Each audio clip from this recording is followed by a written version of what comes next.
What's going on, everyone? It's the Niskel. I would say welcome back to Persona 4 Golden, but we're talking about a different game today. In the last episode of my main playthrough of Persona 4 Golden, I mentioned that something happened in between the ending and the epilogue. These events were actually referenced during the epilogue, which makes them canon, which means I have to talk about Persona 4 Arena. Yu Narukami travels back to Inaba during Golden Week to visit his friends. Once he gets there, though, for old time's sake, he checks to see if the Midnight Channel is still airing. And... rivals. They are... friends, yet powerful foes. The desperate fighting program amongst high school students. A new legend is about to start. May the manliest of all men come on down! Nobody touches his precious Nanako, the sister complex kingpin of steel, Yu Narukami! It's only natural. Wage slave in the boonies by day, hero by night, Captain Resentiment, Yosuke Hanamura! Everything that bores me has gotta go! A spunky dragon with deadly legs, the carnivore who's discarded womanhood, Chie Satonaka! You need to eat more meat! Please escort me to the ring, my prince, the unconquerable Snow Black, Yukiko Amagi! I'll finish you in one strike!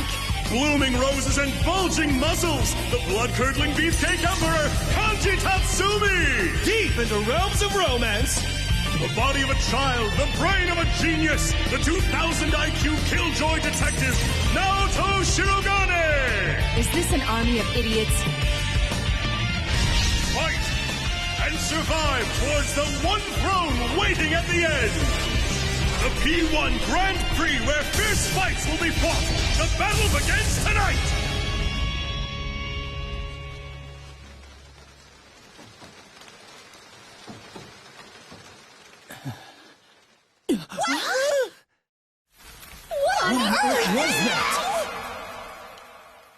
Oh, wow. Those nicknames suck, but they're hilarious. Captain Resentiment. Sorry, Yosuke, you were born to be under the bus. I think Sister Complex Kingpin of Steel trumps all, though. So the Midnight Channel has returned, and Teddy has started a fighting tournament to see who's the manliest of all men! Only Teddy would come up with something this silly. So the investigation squad heads back into the TV to solve another mystery while having to fight one another. For those of you who are big fans of Arc System Works and Axis fighting games like Guilty Gear and BlazBlue, you'll feel right at home. It uses beautiful hand-drawn sprites, the speed and combos are all here. If you love yourself some BlazBlue, there is a casual play mode where you can make simple combos by pressing the same button multiple times if you suck like I do. Very worth your time if you love fighters. I'm very impressed that Arc System Works kept with the source material and even expanded on the characters' original stories. Some people, including myself, kinda consider this fan bait because not only do we get more Persona 4, there are also characters from Persona 3 running around these story arcs. Mitsuru, Akihiko, Aigis, and Elizabeth all have their own agendas while attending the P1 Grand Prix. There was also a new character introduced that makes all of the Persona 3 characters relevant in the first place. I won't go into too much detail since all the stories as a whole can get a bit complex, and this is where I put my reviewer hat on. While I do love the stories, they keep with the source material and they are written very well, it suffers from continuum shift effect and has too much story and it drags a bit. That's my only complaint though, some of these stories travel into fanfic territory and are hilarious to experience. Arena came out at a time when Persona 4 was huge and people thought it was a cash-in. But in the end, it kinda was, but to me it was totally worth it. So if you need more Persona, you just have to have that itch scratched. Check this one out. The sequel, Persona 4 Ultimax, as it'll be known in the US because I can't remember the name of the actual title off the top of my head, it's slated to come out this fall and it's bringing in a few new characters, including more from Persona 3.